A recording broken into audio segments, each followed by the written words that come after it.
Чащиделек! Добро пожаловать в Тибет на этой неделе. С вами еженедельные новости о Тибете, его святейшестве Далай-ламе и Центральной тибетской администрации. Коротко о главных событиях. Его святейшество Далай-лама. Ради мира прислушайтесь к своим собственным переживаниям и эмоциям. Швеция депортирует китайского агента, обвиненного в шпионаже за тибетцами. Центральная тибетская администрация выражает соболезнования в связи с кончиной бывшего министра профсоюзов Джасванта Сингха. Си Кёнг подчеркнул важность Тибета для Индии, Китая и Соединенных Штатов Америки. Исполнительная комиссия Конгресса Соединенных Штатов Америки по Китаю исследует случаи ограничения религиозных и языковых прав тибетцев. Фонд социально-ресурсного развития SARD приступает к первому исследованию тибетцев, проживающих за рубежом. В Онтарио отмечают месяц тибетского наследия. Кенсур Чащицеринг награжден медалью Ордена Австралии.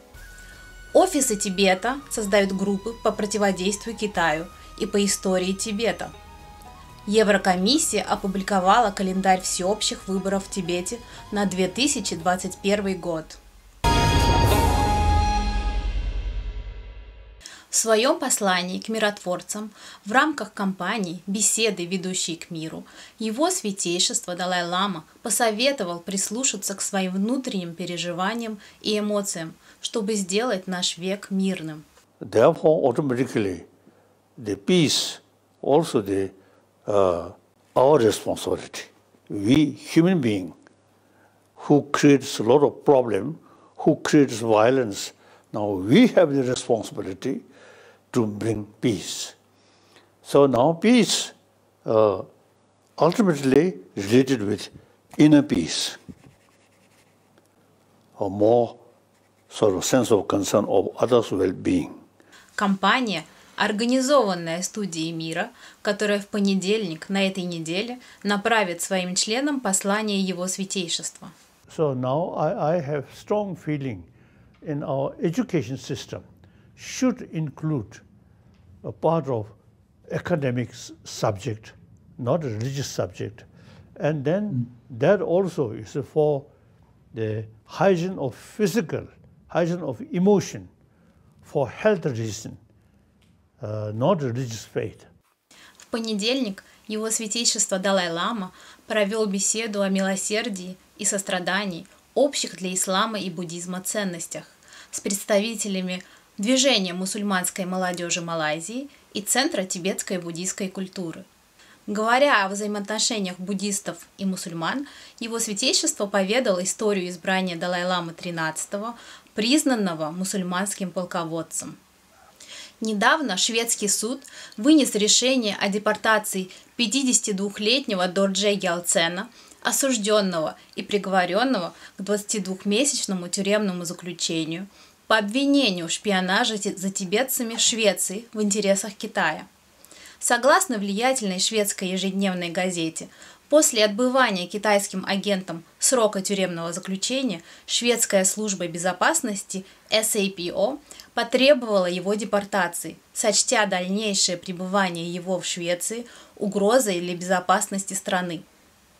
15 июня 2018 года районный суд Судиртона осудил Дордже за незаконную разведывательную деятельность, осуществляемую им с июля 2015 года по февраль 2017 года.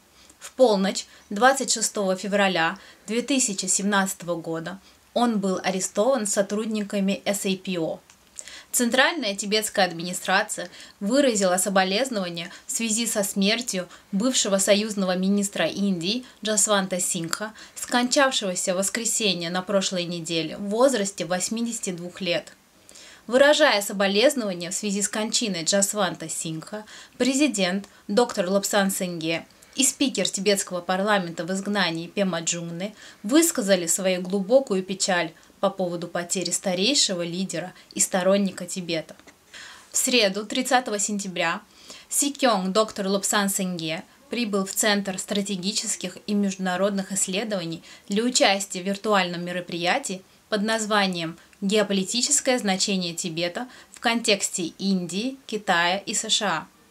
В своем обращении доктор Сенге процитировал печально известную цитату Мао Цзэдуна, в которой тот особо подчеркнул необходимость контроля над Тибетом с целью держать контроль над Индией. Вспомнились слова Мао о том, что Тибетское Нагорье – это ладонь, а индийские штаты, граничащие с Китаем, пальцы этой ладони. Where Mao Zedong said that Tibetan plateau is the palm.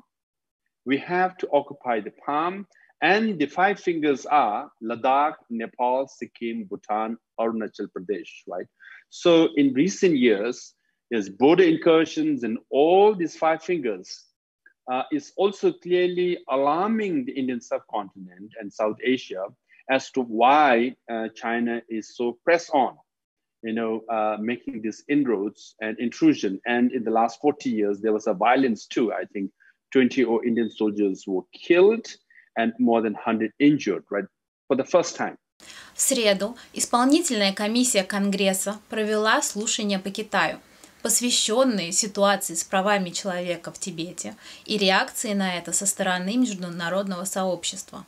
На слушаниях под председательством главы исполнительной комиссии Конгресса США по делам Китая Джима МакГоверна присутствовали члены Конгресса США.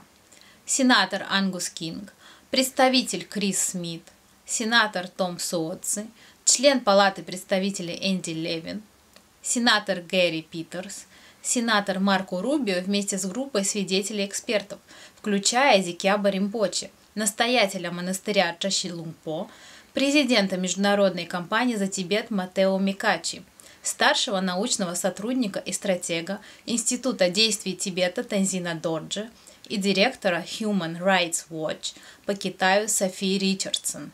Председатель комиссии, член Палаты представителей Джим МакГоверн призвал правительство США пересмотреть свою политику в отношении Тибета и обратился к Сенату с призывом действовать в соответствии с законом о тибетской политике и поддержке принятой Палатой представителей в январе 2020 года.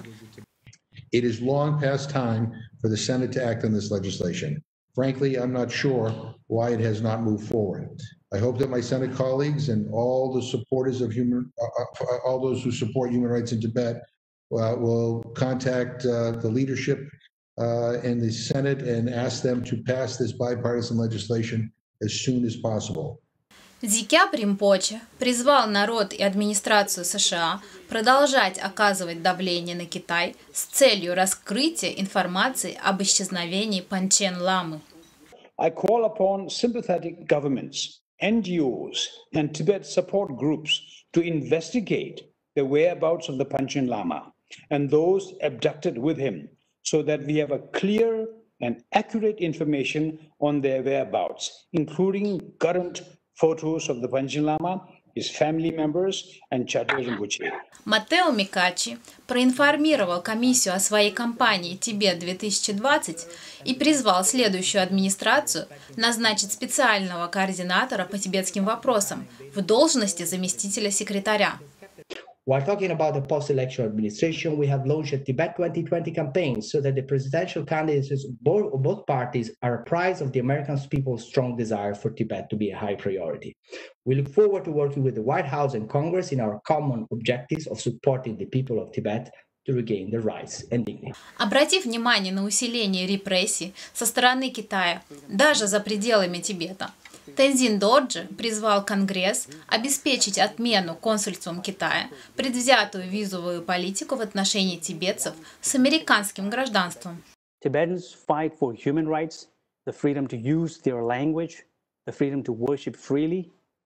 These rights are tied together by a deeper yearning for political freedom. Beijing wants to depoliticize the Tibet issue. I urge you to repoliticize it. В пятницу на прошлой неделе Фонд социального развития Департамента финансов Центральной тибетской администрации сообщил на пресс-конференции о начале всестороннего исследования сообщества тибетской диаспоры за пределами Южной Азии. Доктор Лобсан Сенге и министр финансов Калон Карма Ищи официально представили базовый отчет. В своем выступлении Си Кёнг сказал: Это первое исследование тибетских общин, базирующихся за рубежом, за пределами традиционных изгнанных общин в Индии, Непале и Бутане.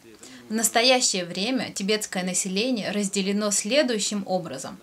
Половина проживает в Индии, Непале и Бутане, другая половина за пределами Южной Азии, и поэтому важно знать социальный, культурный и политический статус диаспор.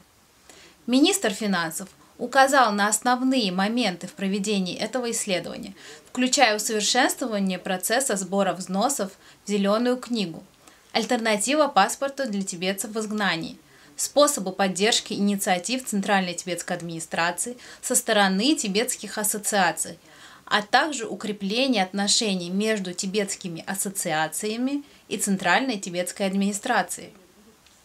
Законодательное собрание Онтарио единогласно приняло законопроект о проведении в июле месяца тибетского наследия. Данный законопроект внесла на рассмотрение в пятницу на прошлой неделе Бутила Карпочи, член парламента провинции. July is a significant month for Tibetans, as on July 6th, Tibetans in Ontario and across the world celebrate the birthday of His Holiness, the 14th Dalai Lama of Tibet, Tenzin Gyatso, who is an honorary Canadian citizen. I want to share with members of this assembly and to everyone watching at home why recognizing Tibetan Heritage Month is important. Recognizing Tibetan Heritage Month is recognizing the human dignity in each of us. Бутила является первым лицом тибетского происхождения, избранным на государственную должность в Северной Америке. Законопроект направлен на признание важного вклада канадцев тибетского происхождения в развитие Онтарио, а также на привлечение внимания общественности к проблемам Тибета. В прошлый четверг губернатор Квинсленда, его превосходительство достопочтенный Пол де Джерси, на официальной церемонии вручил Кхенсуру Чашицерингу, бывшему настоятелю монастыря Гюме, ныне проживающему в Австралии, медаль Ордена Австралии. О награде было объявлено в июне нынешнего года. Кхенсур Чашицеринг стал вторым тибетцем, получившим эту престижную награду.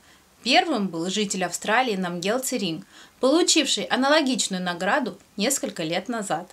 На этой неделе Офис Тибета в Женеве и Офис Тибета в Лондоне провели виртуальные панельные дискуссии.